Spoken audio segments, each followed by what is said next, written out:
Sport, who is going to facilitate this discussion. Eric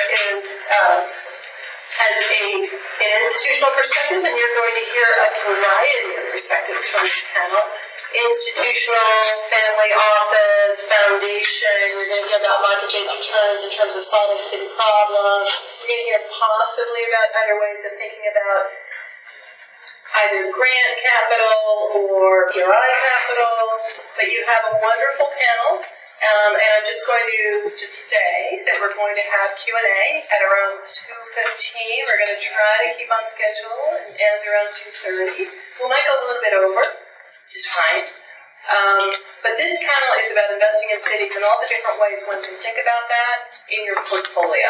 Eric? Thank you very much. My name is Eric Glass. I'm with Alliance First Team. I just wanted to thank Drianne and giving me this opportunity to speak.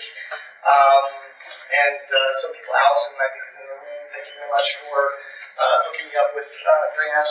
I guess just to sort of set the ground rules, it's really just a conversation, right? And very, very sort of unorthodox, if you want, but however you guys want to structure it. I guess just to sort of set the table for what we're really discussing about. So we're talking about investing in cities, and obviously most of us, if not all of us, know that there's sort of this mass migration globally to cities. And it's clear that cities are going to have a very, very, very big role to play in climate mitigation and adaptation, resiliency, et cetera, et cetera. But they're also going to, it's not just physical infrastructure, it's also intellectual infrastructure. So things like education and healthcare will become are essential now, will become more so as populations move towards cities. The key here is we need to develop healthy cities. We have plenty of divides right now. There's the digital divide, the electric divide, the water divide, the education divide, the housing divide, the food divide, a lot of divides. How do we sort of reduce those divides? And I think the key here is impact investing. That's why we're all here. And I think impact investing will play a major role in reducing these divides going forward. And what you have in front of you today is some very diverse perspectives on investing. And so I guess just to start off,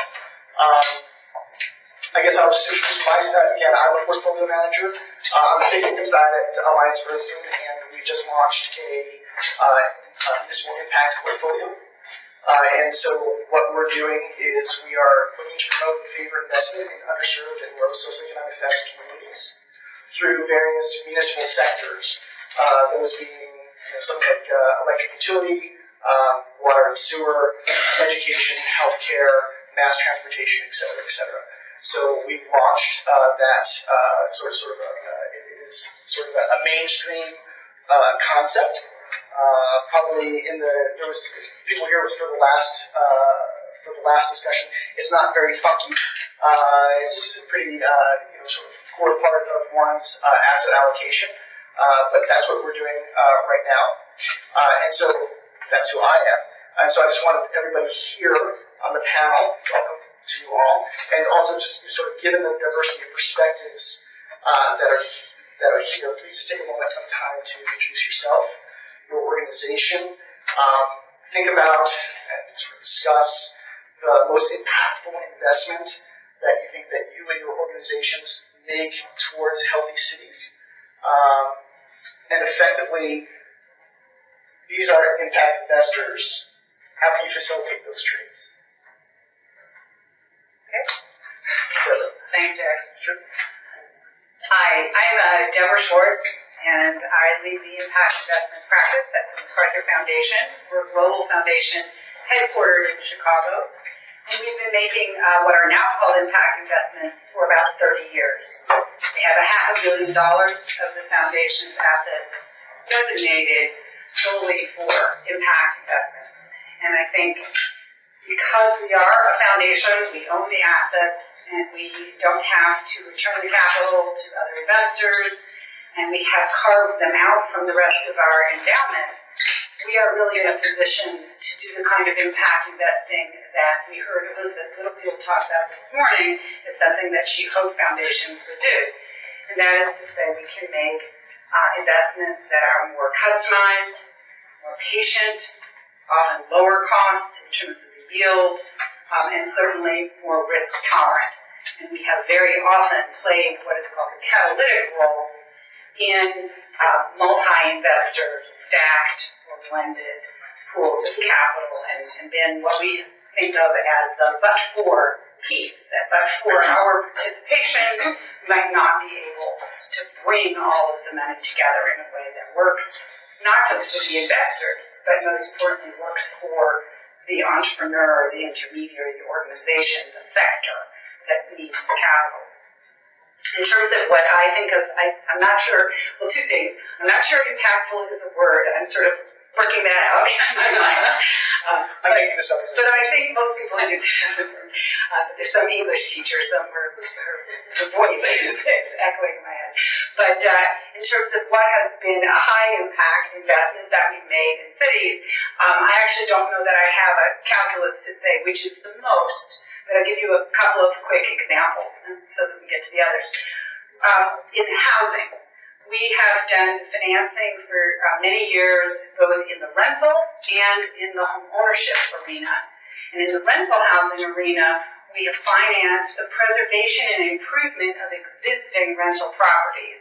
And that has a host of benefits. It can be the kind of investment that turns an entire neighborhood around, which is what we've seen.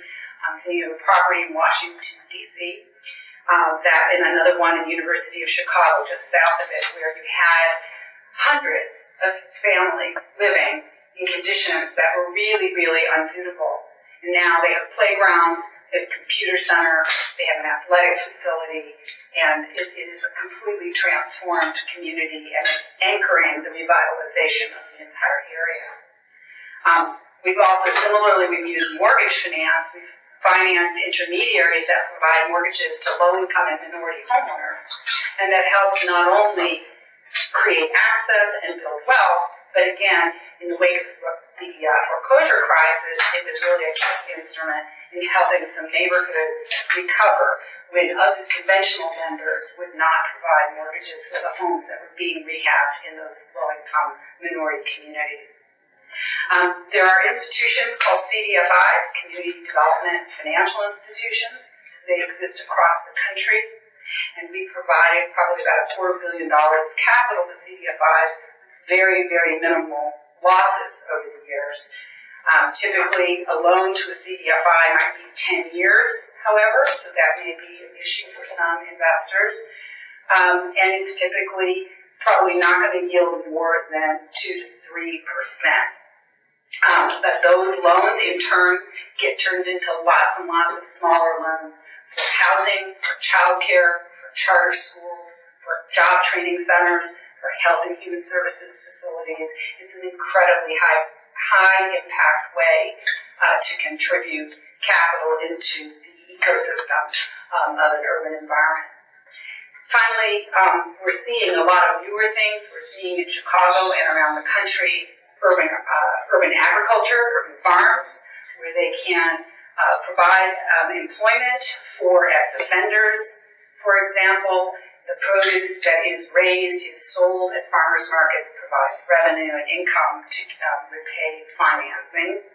And we're seeing a lot of other kinds of social enterprises. In Chicago, for example, we have something called Impact Engine, which is an equity fund that is investing in businesses like Adobo, which takes fully loaded tablets, with special educational software, and through a customer relationship with prisons and jails, is able to provide education to incarcerated individuals, just as an example of a social enterprise that came out of Impact Engine. We've done things in energy efficiency, transit-oriented development. All of these things, I think, make up the quilt of community development, urban-oriented impact investing. And I'll just close by saying that because many folks have come to us expressing interest in this type of impact investing, earlier this year we launched something called Benefit Chicago, and that is a vehicle through which individuals, including retail investors starting at $20, but also donor-advised funds and others, can now invest in a vehicle that is all focused on Chicago. And MacArthur Foundation has established and is managing through a services agreement the fund that folks would be participating in. And I'll be happy to talk about that later. Great. Thank you. I'm glad you went first. My name is Lisa Davis. I am a director at Kemper Capital Management. We run a series of private equity funds that make primarily debt investments in urban real estate. And most of our portfolios consist of largely affordable housing. So investing in cities is a great business for us. We are a market rate fund. We have great risk-adjusted returns, and in a lot of cases we come in after Deborah and other foundations and public sources have done their good work to create an infrastructure and prime the capital pump. And then we come in and make debt investments in larger scale projects in organizations that are kind of at that next level of strength. Investing in cities is a great business for us because cities are have higher returns. You have a higher walk score. You have a higher return in real estate funds. And affordable housing is the least risky commercial real estate asset class. Very low default rate. In many ways, it operates like fixed income security. Across the country, only 1 in 4 people who need housing assistance receive it. On the one hand, that's a very difficult position. It contributes significantly to inequality in the United States, but it also means that for every unit of affordable housing, there are 4 people waiting to get to it. And in major markets, it's often 10 or actually 100 to 1. So there's no market risk in affordable housing. The income streams are very secure, and our investors represent kind of the spectrum of capital that would be interested in a fixed income security like that. So we have family offices and pension funds, and our core investors are often banks that are motivated by something called the Community Investment Act. I think in terms of impact, Deborah described a lot of the impacts that affordable housing and community development has on people's lives, on neighborhoods, on places. I think one of the roles that we're filling is to really work against the tide of displacement in major cities. So as incomes stagnate and housing costs continue to rise in places like New York and Chicago and San Francisco, people are having a harder and harder time affording their apartments, and there's a natural inclination for those apartments and homes to become more and more expensive. The most common execution of our affordable housing projects is something called the 4% tax credit. So that means that those units will be preserved as affordable housing at an affordable rent for people for at least 15 years. We tend to come in where the community development financial institutions and the funds that Deborah described tap out. We tend to lend in the $5 to $50 million range. So those are larger projects with often national sponsors, a lot of times nonprofits. In terms of investing in cities, we have invested in the real estate infrastructure, and it really has been a great business for us.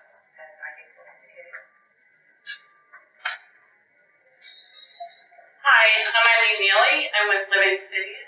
Living Cities is a nonprofit collaboration of 18 foundations and financial institutions who come together with the mission of improving the economic well-being of low-income people living in American cities. When I told that to Eric, he's like, good luck with that. And we're more about how people work rather than what they actually do on the ground. We're a small organization. There's about 30 of us on staff. And we have 3 principles of how we think people need to work differently to actually have a larger impact and change the trajectory of all those divides that Eric was talking about. One is collective impact, and what we mean by that is no one person, no one organization, no one sector can solve these problems by themselves.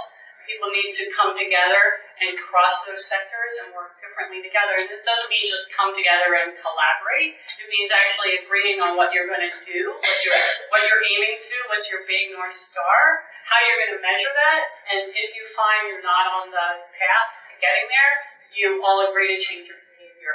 Or if you find you are on the path, double down on what's working.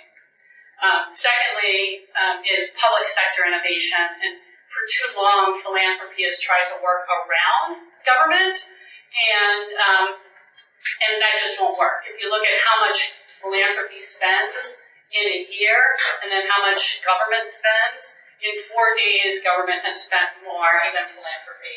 And so we think it's really important to work with government to get them to get better outcomes. And the third, which is where I fall in, and where I fall, and where you all probably fall, is capital innovation. And what we mean by capital innovation is we can't grant our way out of these problems. We've tried too long, whether those grants come from philanthropy or those grants come from the government. We just can't get to scale to address the magnitude of our problems. And what we need to do is utilize those, and I'm going to steal the woman from this morning's panel, her words, that scarce commodity of grant dollars to more strategically to incentivize private capital to flow to the things that really matter in cities.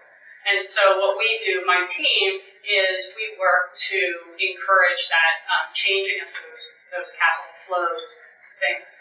So we run two investment funds. The first one is 100% philanthropic capital, and one that we just closed, and Deborah and her team are part of, is called the Blended Catalyst Fund. And what that is it blends grant capital from living cities and its member organizations with philanthropic debt from organizations like MacArthur to then provide sort of that cushion to get banks and life insurance companies to invest in things that they might not even consider looking at. And what we do with that is we have 4 goals of that fund. First and foremost is social impact on the ground. Second is collaboration, and this goes along with our belief that people need to work together differently. And so, again, we're rarely the only investor. We want to use our capital in the same way that Deborah said, is to provide sort of that cushion to get even more private capital or market rate capital, less risk-tolerant capital flow. Third is innovation. And this is a really weird one for an impact fund because all our investors say, don't bring to me what we already do. You heard Deborah has $500 million invested for impact. Our fund is $38 million. And so clearly, all our investors are as large as MacArthur Foundation or larger. They all have a lot more money to invest than we do. And so they say, find what is new and tell me if it's working, and then hopefully we'll come in, we'll follow you on. So we act as a proof of concept. So let me give you an example of where that might be. One of the things that we've been experimenting with lately is pay for success. Does anyone know what pay for success or social impact bonds are? So I'll just give you a really quick. There's 2 pieces to a social impact bond. One is a performance-based contract, where the government has a contract with a service provider, and instead of saying, I'm going to pay you for every person that comes to your workforce development class, the government says, I'm going to pay you for every person who goes to your class and gets a job, and then I'll pay you more if they keep a job. That's why we have workforce development programs. We don't have them to provide, some place for people to go during the day. But we also pay for butts in the seat instead of for successful outcomes. And so that's the first piece of pay for success. The problem is how many service providers have the money up front to be able to provide those services and wait until their clients graduate, get jobs, and keep jobs. And then, so there's a financing vehicle, and that financing vehicle is private investors and philanthropic investors provide working capital essentially to that service provider. And if that service provider produces those outcomes, the government pays and the investors get paid back. If they don't produce those outcomes, the investors get their money.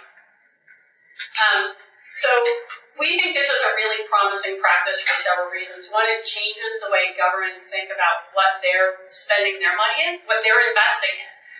When they, spend our tax dollars, they're making investments, and they're investing in outcomes instead of inputs or outputs at best. Secondly, it changes the way service providers think about why they provide the programs that they do. And then third is when things aren't found to be working, that those private investors get on the case right away. And so an example is we made an investment in Massachusetts juvenile justice, Pay for Success, which was the second one in the U.S., with the goal of reducing recidivism and increasing employment among young men coming out of the prison system. And within about 3 weeks, the service provider raised their hand and said, we're not getting the people from the state who they promised. And if I don't get those referrals from the state, I'm not going to get my enrollments. If I don't get my enrollments, I'm not going to reduce recidivism or get them jobs.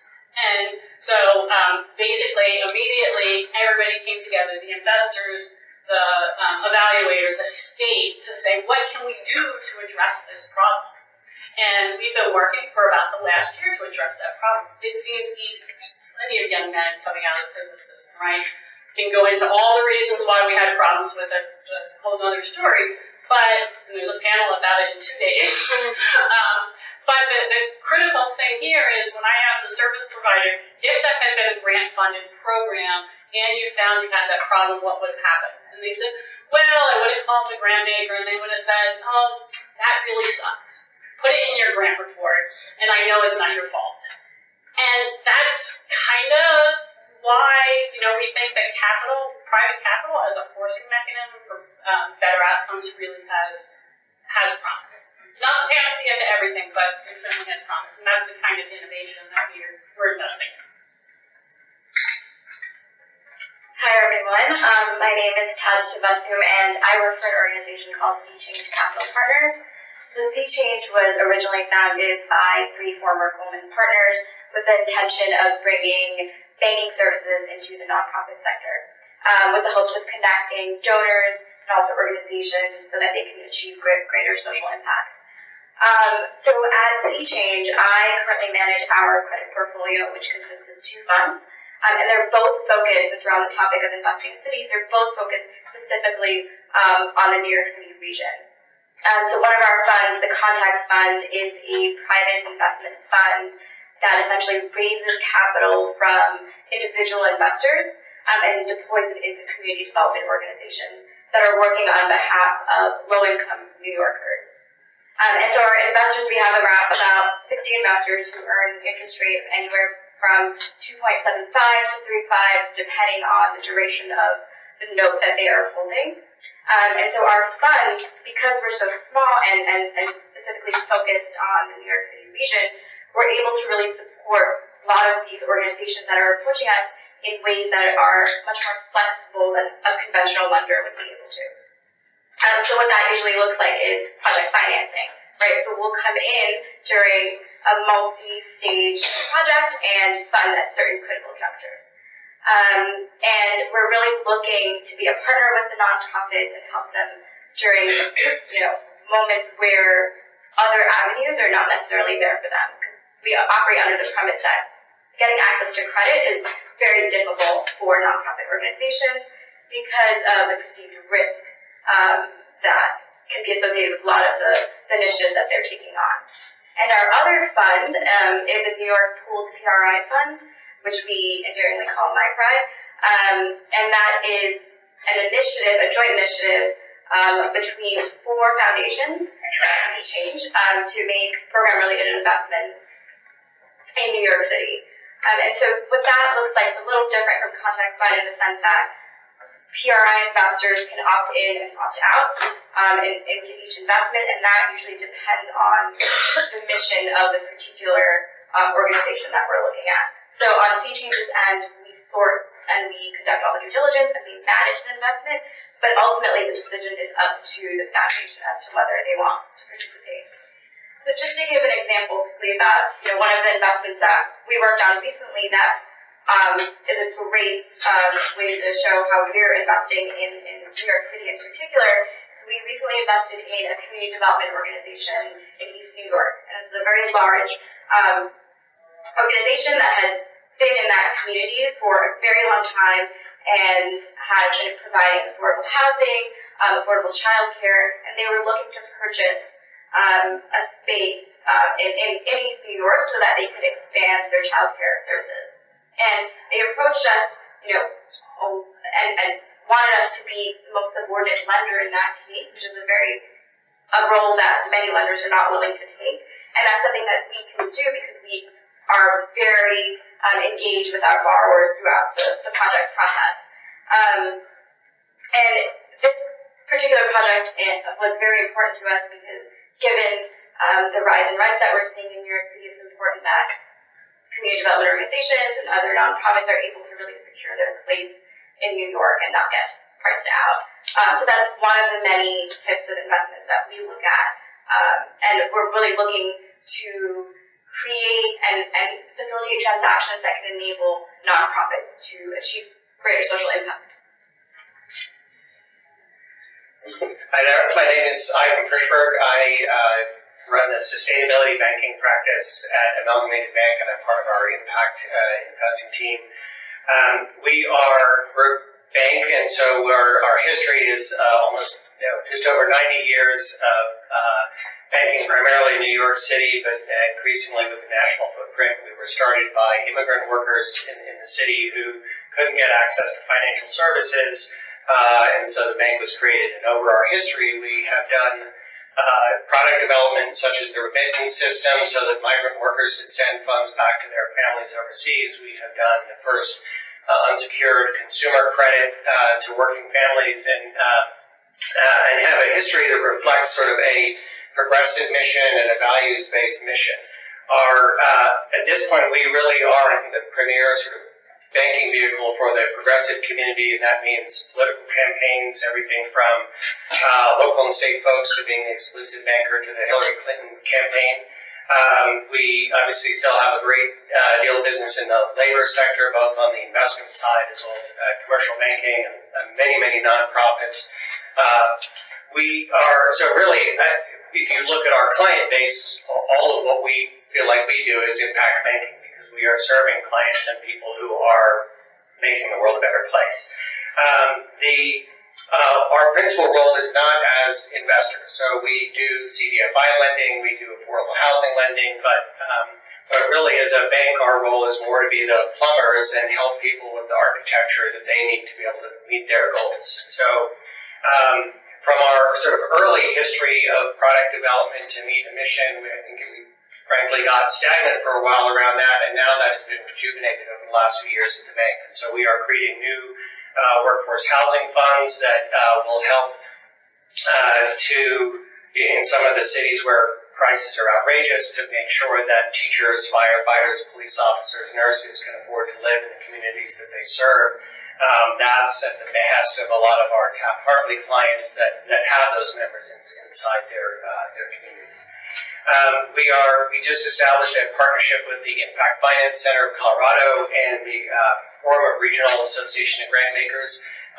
That is a impact financing network, a series of regional networks around the country that will bring together a marketplace of both investors and projects and try to liberate more dollars into the market at different scales to make more efficient investment options available, and to do it in a way that really sort of collects the power of a more informed and engaged marketplace locally to get more impact investing happening.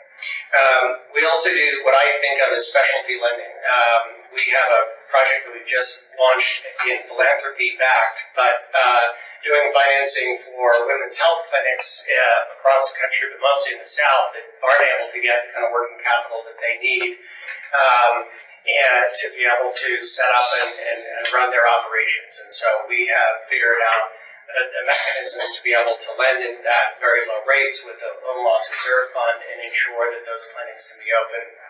We're looking at a similar structure to do a just transition loan fund in Appalachia and to take foundations and public dollars, of which there's a reasonable amount, and work with local groups on the ground to figure out how we do investment into those communities that are suffering from the transition we need to make away from fossil fuels. So we really, again, we are not investors in the classic sense, but we are really there to work with our clients and others to figure out how we can help serve these sort of the kind of mission goals of our clients and frankly of our world. Thank you so much. I guess sort of some of the questions sort of interesting. A lot of affordable housing issues talked about across the board. And I am sort of active in New York, and rents are high, perhaps too damn high.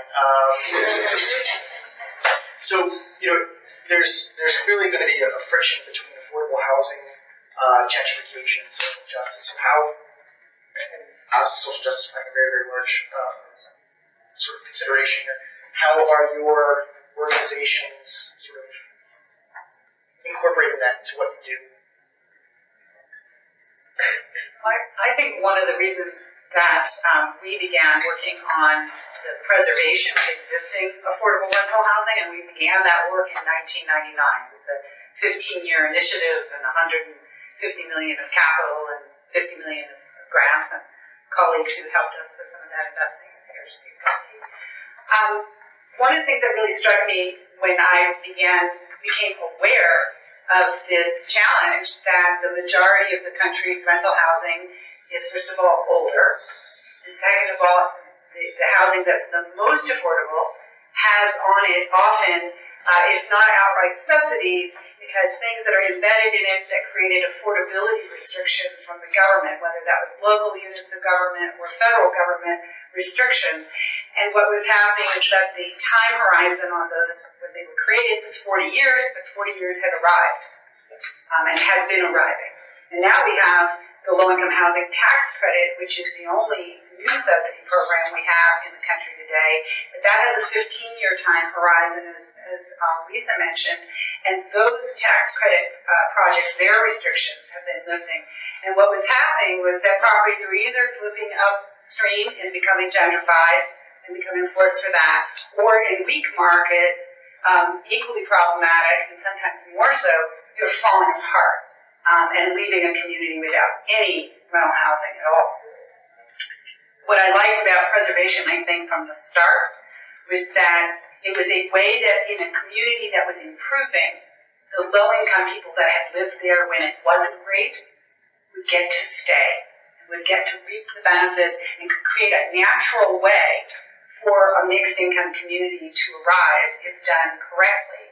And it would bypass the problem of NIMBYism, of people saying, I don't want you to build low-income housing in my community. It doesn't always work perfectly, but over 150,000 apartments were financed through the work of the nonprofits that we finance directly with enterprise working capital and through intermediaries and funds like the New York Housing Fund, which some of you may know.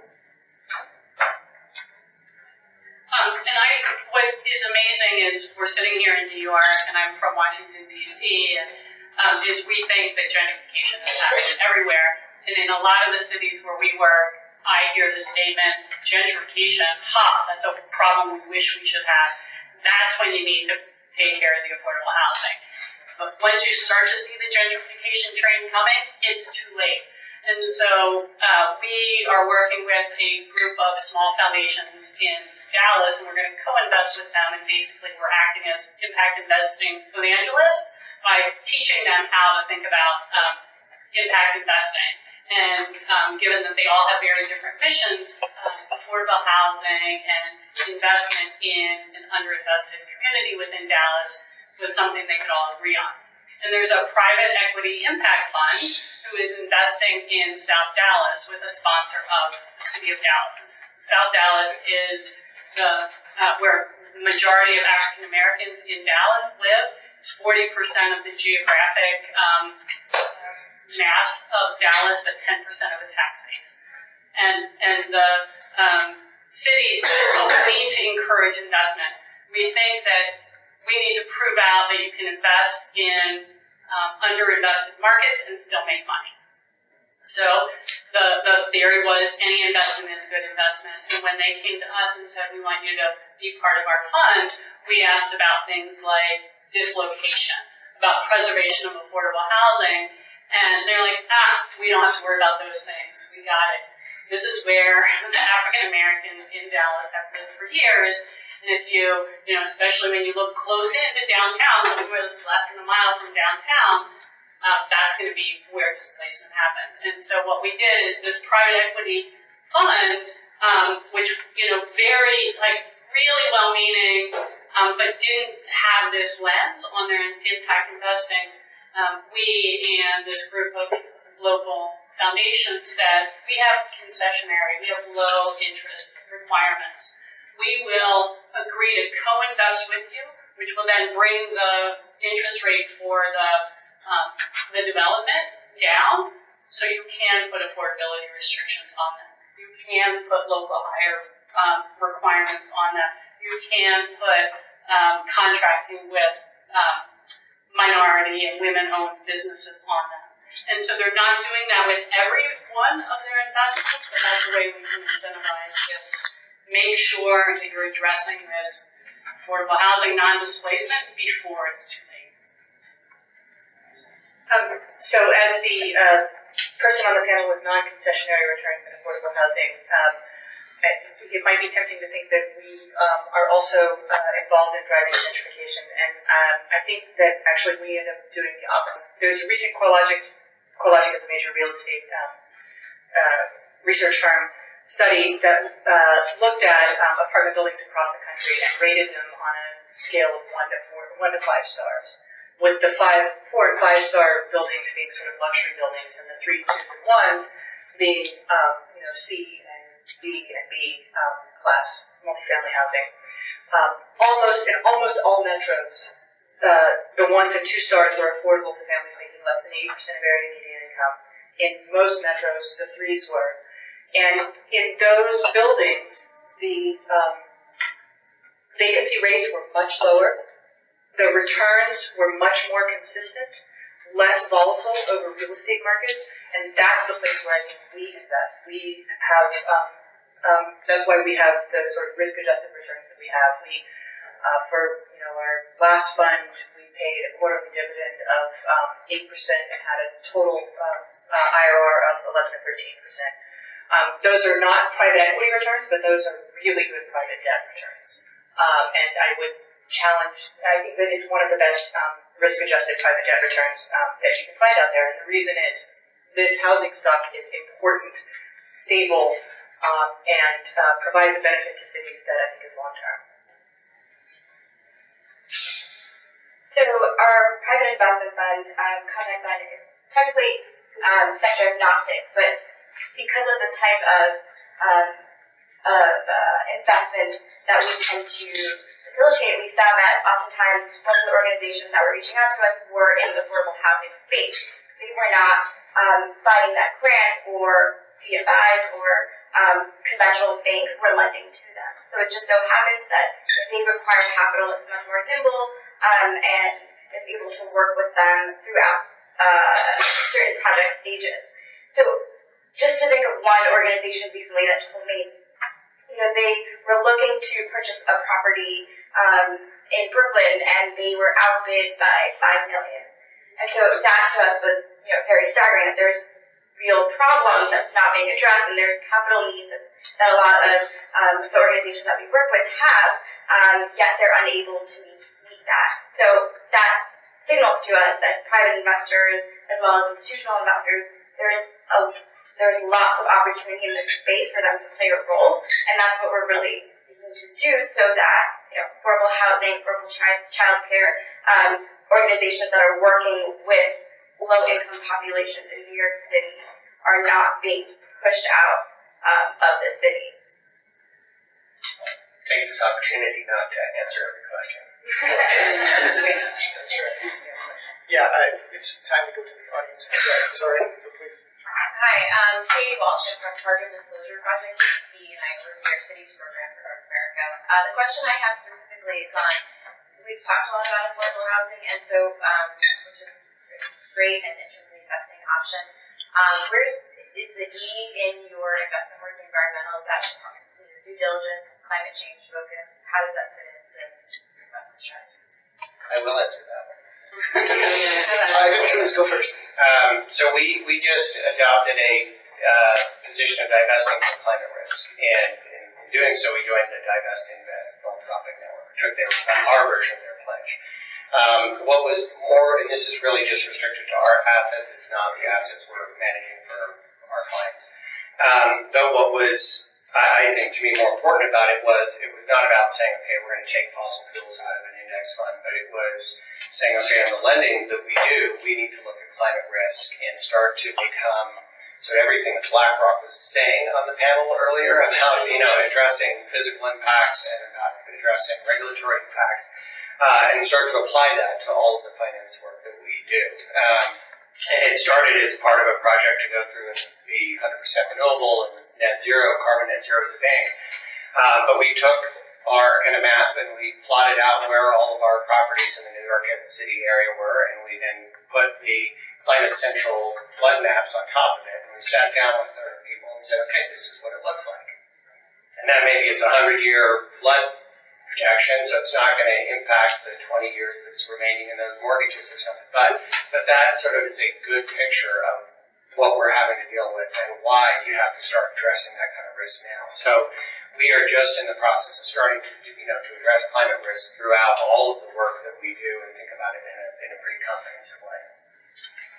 Congratulations for taking that step. I would just add that it's a way of maybe connecting the dots between your question and the earlier conversation. We actually found 10 years into a housing initiative that was focused really on affordability and income challenges of seniors and the formerly homeless and so forth, that we found ourselves working on energy finance. And it really arose from, we had about 18 of the largest nonprofit housing owners and developers in the country were in our portfolio, and they started to realize that energy was one of the few controllable costs. Can't control capital costs or insurance or taxes. And because these multifamily buildings are old, they tend to be also energy efficient. And that led us into what became a $25 million special initiative around multifamily energy efficiency finance. Because what we also discovered was that these buildings were falling into the cracks because they need to be financed like commercial assets, but everybody thinks about them as if they're residential.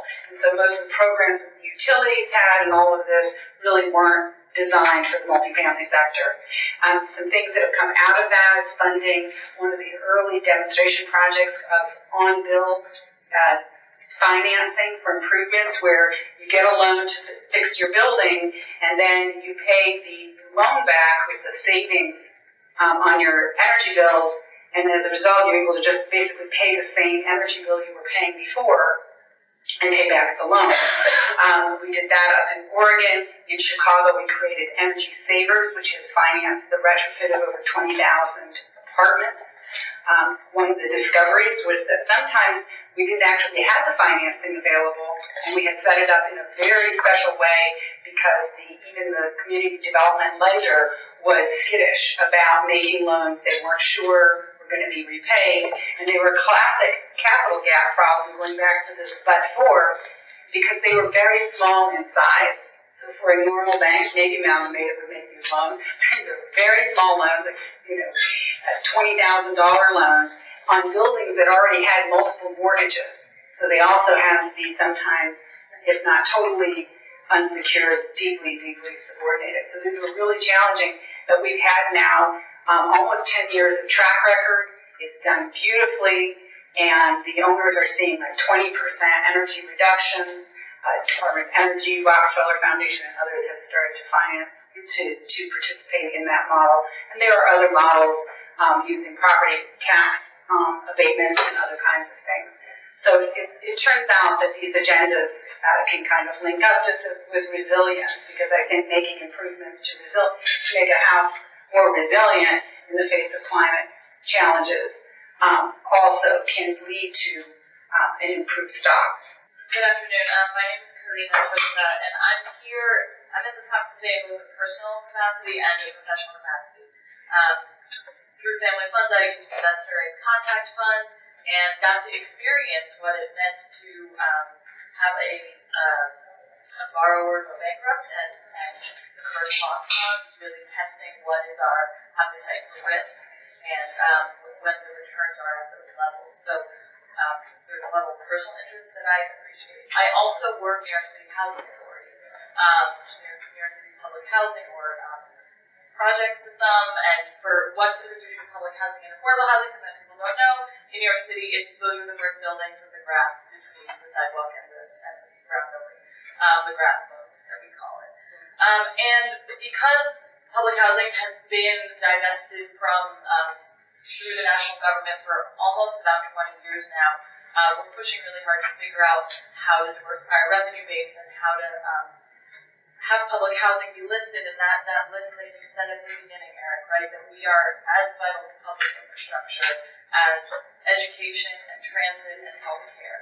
Because New York City without public housing would be New York City. And I think one of the difficulties in getting to my question, long preamble, I know, is how would you, so we've created a fund for public housing to be able to raise nonprofit funds to help provide services for residents, but also provide us avenues to be more innovative. But while it would be nice to be Joe Klein's full fund for public housing rolling in philanthropic, fund for public schools, I got to kind of roll in philanthropic funds and fund a ton of programs. How would you evaluate either a preservation of public housing from a physical angle or a service-based program from the impact investing angle for something that does cross government and sort of private services and private partners, which I know is kind of more complicated and combines some of the worlds that you work in. So how would you evaluate that from an impact investing standpoint? Can you say a little bit more about what do you mean evaluate? What is it exactly? What would you look for in terms of, or how would you even approach it? I'm trying to think about how to bring this to public housing, right? You could make a straight grant, and that's very valuable and important to us, but what kind of, you'd invest in the preservation of the property, but ultimately it's coming back to us, it's all public funds. It just seems more complex to me. I know it's hard to So the city of New York actually put capital in. They were the very first invested, at the bottom of the stack in the New York City Housing Acquisition Fund, which has just celebrated its 10th anniversary and been re-upped. So they put in, I think, $7 million. And then there were 7 foundations, Ford Foundation, where they formerly worked, and MacArthur Foundation, Rockefeller, and others, and they put together a pool of about $20 million of money that was also, it was in a lost position, but senior to the public money. And then there were about 20 banks and financial institutions that came in to make up this $200 million revolving fund. That fund is set up where the city would get its money back if the fund performed. It can be set up where the city would make a grant, but what you'd really need is an entity that would be some kind of a nonprofit, so that there would be no question that the money would go on to be used for some public good. It would be a little trickier to do that with a just having an LLC fund. There are many examples, I'm not current on them today, but there are many examples today of public housing agencies around the country starting to work, and if offline afterwards I can at least point you to people who know that list of groups. And I can talk with you after. I used to work at the DC Housing Authority and the Fresno Housing Authority. So I think that was a better question. What innovation do you see in public housing in this space? I think there are lots that have been grappling with this same issue that you're talking about, how to privatize or behave in a different way. I was just curious whether it's the Benefit Chicago model or others, just talking about the importance of local investors reinvesting in their own cities. I think cities are a very powerful place for place-based investing and local investing. So to the extent that various folks on the panel could touch on that, I'd be curious to hear more. So A couple of things with Benefit Chicago, you could go to the website, Benefit CHI, and there's a study there that we funded that documents at a high level the interest of local investors in investing and what the different things were that different kinds of investors said. The report called Bridging the Gap. It also documents over $100 million of capital need in the Chicago region that was surfaced through the course of that research across all different sectors, not just housing, education, agriculture, healthy food, energy, and much more. And I will say that in the less than 2 months since we opened the window for people to apply for financing, we've had $150 million of financing requests. And not all of those are eligible, about half are though, and they really do span, this diversity of needs. We've also heard from probably about 24 cities across the country seeking information about the model, which, as I mentioned before, uses the Calvert Foundation Community Investment Note as a turnkey way for us to participate in the fund. You've got a different approach with the Contact Fund, and I think one of the things we'll be doing in coming months is engaging a partner to help us do a convening of all the different models of locally focused impact investing that exists so we can all learn from each other and hopefully break it down into some different models and toolkits. So, as Deborah mentioned before, I was at Pembroke about 6 weeks ago. I was at the Ford Foundation, and I ran our Detroit programs for a couple of years. And I think, I think the big lesson from Detroit is that in order to really turn a place around, in order to turn a city around, that there needs to be all sorts of capital, and it needs to be coordinated. So, when the grand bargain happened in Detroit, and Detroit came out of bankruptcy, that was the result of philanthropic capital. It was the result of a big public policy push that was largely driven by business leaders in the region. And then ultimately what's going to make the city succeed and be able to operate beyond its beyond the bankruptcy is the ability of the city to reattract private capital in the form of mortgages and small business loans and ultimately credit again for the city. And so I think for me the lesson about what types of investors and what types of investments does it take to really make a city a healthy place is that it takes philanthropic, it takes public sector, and it takes private sector really working together in coordination. Maybe we also have one respond. Eric, why don't you share your perspective? So from my perspective is a little bit broader. A lot of the perspective here has been sort of focused on public housing, affordable housing.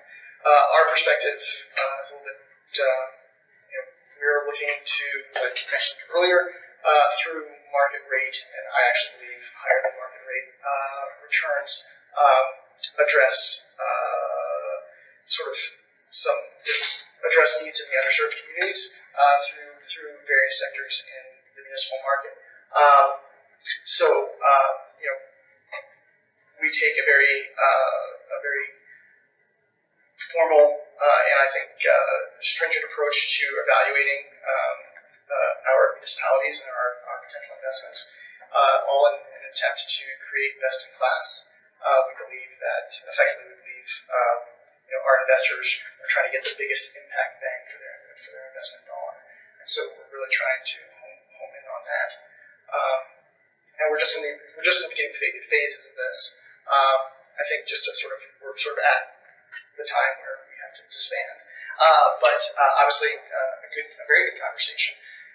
Clearly, all of you coming to this conference are interested in impact investing. I think there's sort of like it seems to me, particularly given my experience with impact investing thus far, is that there's sort of a firewall between there's a desire to do the impact investing, and it's like, well, where the heck do I go to do it? Right? And I think what's really great about a conference like this and a session like this is sort of starting to sort of peel back the onion of it, and this is where you can go. So there's diverse perspective on this up here, and as each day, week, month goes by, there'll be more and more different products that investors can tap to make the impact that they so desire. And so I think that's kudos to High Water Women for getting all these organizations together and these groups together and sort of trying to sort of dig into this puzzle, because it is a puzzle. It's, you know, the money's out there, people want to do it. It's just, where do I go to do it? And so everyone here on the panel will be here for a little bit longer anyway. And if you all have questions, please come up to any of us to ask. We'd be happy to do it. I mean, you know, impact investing is here, it's now. There's no excuses for not doing it anymore. So, you know,